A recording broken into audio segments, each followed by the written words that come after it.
या बातमीचे प्रायोजक आहेत हॉटेल रोहित। आयोगाचा अहवाल दिल्यानंतर मुख्यमंत्र्यांनी म्हटलं की ओबीसीच्या आरक्षणाला धक्का लागणार नाही। आमची पूर्वीपासून तीच मागणी होती, त्यामुळे या निर्णयाचं स्वागत आहे। सामाजिक, शैक्षणिक व सामाजिक मागासवर्ग अंतर्गत हे आरक्षण दिलं जाईल असं मला वाटतं। मनोज जरांगे पाटलांनी आपलं आरक्षण थांबवावं असं मी म्हणणार नाही, मात्र त्यांनी आमरण उपोषण करू नये, कारण त्यांची समाजाला गरज आहे, असे यावेळी ओबीसी नेते बबनराव तायवाडे यांनी म्हटले। राज्य मागासवर्गीय आयोगाने आज आपला अहवाल या राज्याचे माननीय मुख्यमंत्री एकनाथजी शिंदे आणि उपमुख्यमंत्री देवेंद्रजी फडणवीस यांना सुपूर्द केला आणि तो सुपूर्द करताना माननीय मुख्यमंत्र्यांनी प्रेसला संबोधित करताना जे वारंवार सांगितलं की या अहवालानुसार हा अहवाल आता राज्य मंत्रिमंडळापुढे जाईल, त्याच्यानंतर 20 आणि 21 तारखेला विशेष अधिवेशनामध्ये त्याच्यावरती चर्चा होऊन मराठा समाजाला आरक्षण सरकार देण्याचा प्रयत्न करेल। परंतु शब्द त्यांनी 3दा वापरला आणि ओबीसी समाजाच्या आरक्षणाला धक्का न लागता मराठा समाजाला आरक्षण देण्याकरता आम्ही कटिबद्ध आहोत आणि ते देऊ, अशा प्रकारचं प्रेसला त्यांनी सांगितलं। आणि म्हणून ओबीसी समाजाच्या आरक्षणाला धक्का न लावण्याची जी भूमिका राज्य सरकारने घेतली आहे, माननीय मुख्यमंत्री आणि उपमुख्यमंत्र्यांनी घेतलेली आहे, त्याबद्दल आज तरी मी त्यांचे मनापासून अभिनंदन करतो, आभार मानतो।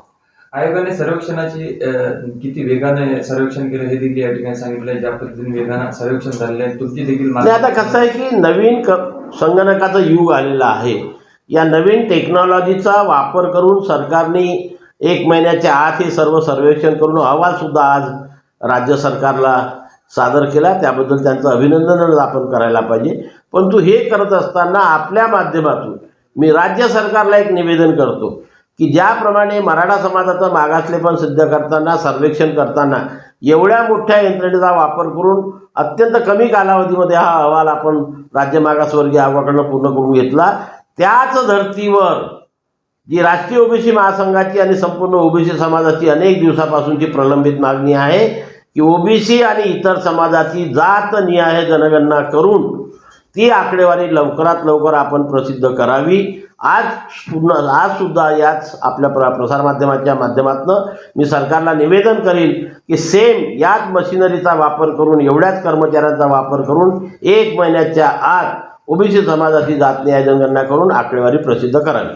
तुमच्या सांगितल्याप्रमाणे सरकारने ओबीसीला धक्का लागू देणार नाही असं त्यांनी आश्वासन दिलेलं आहे, मात्र हा आरक्षण नेमका दिला कसा जाणार याबद्दल तुम्हाला काय वाटतं? नाही, हे आरक्षण याच्यापूर्वी जे 2दा राज्य सरकारने प्रयत्न केला होता की 50% वर एसीबीसी हा प्रवर्ग तयार करून त्या प्रवर्गातनं मागच्या वेळेस हायकोर्टाने जे 12 आणि 13% आरक्षण ॲक्सेप्ट केलं होतं, ते 12 आणि 13% आरक्षण देण्याचा सरकार प्रयत्न करीत असावा। सर्वोच्च न्यायालयाने ज्या त्रुटी दूर केल्या होत्या त्या त्रुटी या राज्य मागासवर्गीय आयोगाच्या अहवालामध्ये दूर करण्याचा प्रयत्न केलेला असावा असं आम्हाला वाटतं। जरांगे पाटलांच्या सांगितल्याप्रमाणे सरकार अधिवेशन घेते, काय आव्हान राहील तुमचं त्यांच्या आंदोलनाचं? माझं त्यांच्या आंदोलनाला एकच आव्हान आहे की जरांगे पाटील साहेब आपल्या प्रकृतीला जपा।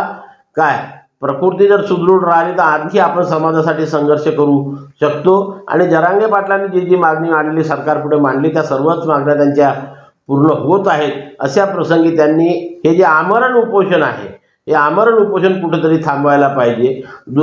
आंदोलनाचे वेगवेगळे मार्ग आहेत, आमरण उपोषणाचा मार्ग सोडून इतर मार्गाच्या माध्यमातून आपण आंदोलन करून समाजाला न्याय दिला तर त्याच्यावर कोणाचाही आक्षेप राहणार नाही।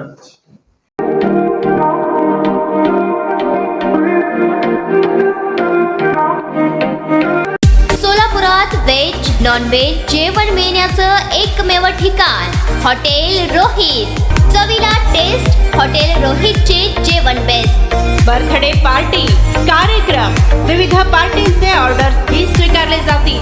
ग्राहकांसाठी खास पार्सलची सोय। आमचा पत्ता हॉटेल रोहित, 7 रस्ता अपोजिट कारीगर पेट्रोल पंप, सोलापूर।